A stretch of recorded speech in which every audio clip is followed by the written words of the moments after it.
Wicker had just leaped onto the trading post porch when an arrow skewered his left thigh.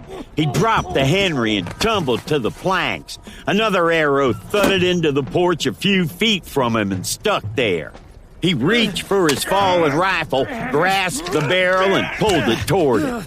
He used the Henry to brace himself as he pushed up and turned, rolling into a position where he leaned onto his right side so he wouldn't put any pressure on the shaft still sticking out from his left leg. Ah, there they are, the unholy savages. He jerked the Henry to his shoulder. One of the Indians flew backward off his pony.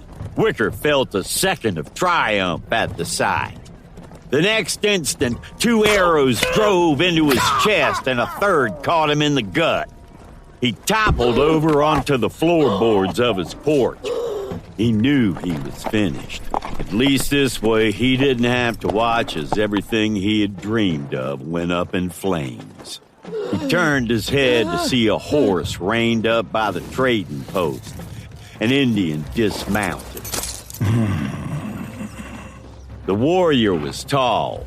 He had feathers jutting from the pulled-back mane of black hair, dead white paint across the forehead of the coppery face, and horizontal streaks of black paint across the cheeks. The man wore buckskin leggings. His muscular chest was bare. Something dark and round hung from a thong at his waist. He lifted the object with his left hand and thumped the fingers of his right hand against it several times. It was a small drum painted black, Wicker realized. The tall Indian stepped forward, his drum hanging from the end of its thong. He came to a stop in front of Claude Wicker. He raised the tomahawk. I am Black Drum, and I am your death. No!